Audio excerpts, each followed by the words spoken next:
Welcome back into the Sports Source. This segment of our program brought to you by Calhoun's. The holidays are upon us, and that means it's a great time to give the gift of fresh, delicious East Tennessee food. Copper cards, good at any Calhoun's family or restaurants location, and they have no expiration date. So this isn't one that somebody's going to lose in their dashboard, lose between the seats, and then find it and say, doggone it, 6 months is up.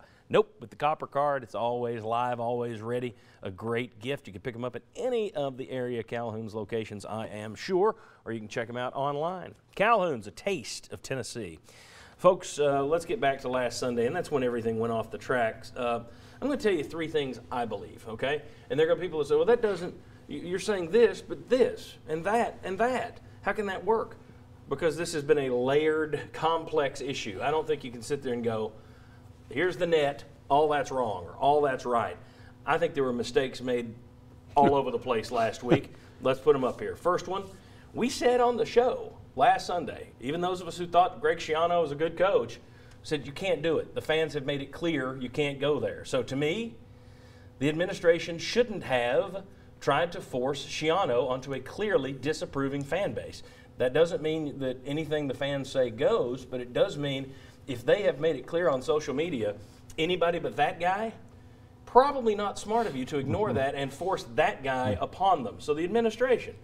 Then, fans upset with Schiano shouldn't have declared his guilt based on an unfounded allegation. Look, if you want to say we don't like Schiano, fine.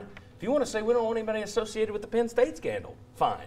My problem is, and we showed it in the open, you had a lot of people on social media. You had one media person who was mentioned earlier. You had The Rock that was painted saying that this guy covered up child rape, and that's just not fair. That was a secondhand hearsay story from a civil suit that no DA read and took seriously. The man, Schiano's name never even came up in the 400-page independent report done on the Penn State scandal. I'm okay with saying we don't want him. I'm okay with saying we don't want someone involved with a scandal.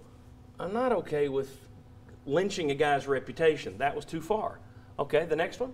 Administration shouldn't have reneged on a deal because that won't help lure in coaches. Now, all those are kind of conflicting. You're saying don't hire Schiano, but don't blame him for something he didn't do or something you can't prove he did. And at the same time, you shouldn't have reneged. How does that work? Well, go back to the first one. Shouldn't be there in the first place. But in terms of coaches out there in America, what you did last week, in my view, is your administration, if Davenport and DiPietro signed off on him ahead of time, and I would bet they had, but if they had, if you turn around and then back away because of social media tweets, you've just told every coach in the country, don't come here because we're not going to back you. If you lose 3 in a row and the mob gets the tweets, we're gonna back out on you. You just killed your reputation. People all over the country have said it's toxic, and then people are mad at the national media for saying that. Okay, fine. The national media is wrong on that. But I'm guessing that's the view of coaches around the country as well. I have a friend of mine who says that passion that was shown last Sunday and all this stuff would lure coaches in, and I said, why? Because they're going to be the next one tied up to the pole with a mask and a cigarette as soon as they lose a few games. And I said, I don't think that it helped you at all. I think it hurt you. The national media, okay, fine. But if it hurts you with potential coaches, then you really need to back up and rethink this stuff a little bit. And again, that's twofold. When you go after a guy like that, that doesn't help you. And when your administration tells coaches, they're looking at it as a business, and they say, now, we agreed to this, but there was a hubbub, so we backed away from it. But you will be behind 100%. Ryan Callahan, I didn't introduce you. I introduce you now.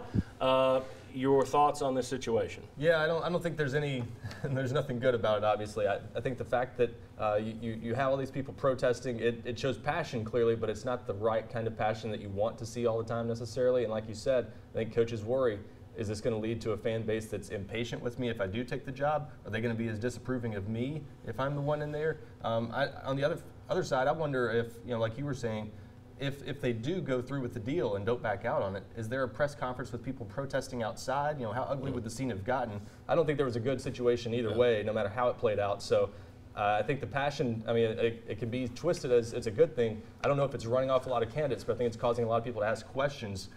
how's this fan base going to react if I'm the hire, and will they give me enough time to get the job done? And will the administration back me against them? And what you just said goes back to point number one. If we would sit here on our show last Sunday and say, well, you can't do that. Now, you and Daniel Hood both said, I bet they go Schiano.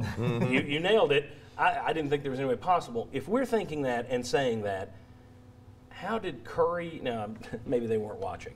Curry, Haslam, Manning should have picked up on what we picked up on. Jimmy and Chuck, your thoughts on what impact this has on coaches looking at this from the outside? I do think it limited the pool. I had a booster that told me before the search started that there were 2 coaches that told him, I don't want to go to Tennessee. That's a toxic environment. Well, you just proved it on Sunday with the Schiano deal. So I think it limited your pool even further. And I think it's made it harder to hire people. Can Tennessee hire a coach? Sure they can. But I do think it limited the pool of the upper echelon, upper tier coaches that you might pursue. But at the same time, guys, for the people that were protesting, what are they saying? If we hadn't done that, who would have been the coach at the University of Tennessee?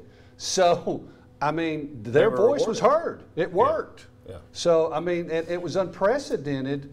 And Actually, it's not unprecedented. But it's not necessarily a good thing. Right. Go ahead. Well, to that level? They look at it that the ends justify the means. Okay. But what I'm looking at is, I always hear that the boosters have all the power, the fans have no power. I said throughout this Butch Jones thing, well, attendance will be what gets him. Attendance is what gets everybody. Fans have the ultimate power. Tickets and wallet. You've got power. Wanted Johnny Majors out after 2 SEC titles in 3 years. He's out. Tired of Philip Fulmer. Out because he didn't go to games. Alabama took over a stadium. Derek Dooley, fired. You wanted Butch Jones fired? Fired. You wanted John Curry fired? Chanted it on Wednesday. He's gone by Friday. You didn't like Conzo Martin? Petition. He leaves. Now, you don't always get what you want. You really wanted Bruce Pearl back. Some did. Well, that would be great because now you'd have an FBI investigation going on here. So that's why the idea that you just turn it over, you just take the power and throw it out in the street and whoever grabs it, that's not good either. But the bottom line is you take this back to Sunday, it started because fans had been clear, not him. And the administration / boosters looked at it and said, no, him, and you're going to take it. That's where it began. And I think as a whole, the whole toxic chemistry mix has hurt everyone because I don't know how you're going to sell it. Well, look at the candidate list right now. That's what we're going to do a little later in the show. It's not as good as it was when we had 70 potential names up there. We'll discuss basketball next very quickly. We got a lot more. The coaching search, an update on Les Miles. We got a lot more on Philip Fulmer. But Rick Barnes came out and said this week, I'd prefer it if people came out and cheered my team rather than chanting. And he caught heck for that. We'll discuss that with Mark Pancratz. Come on back.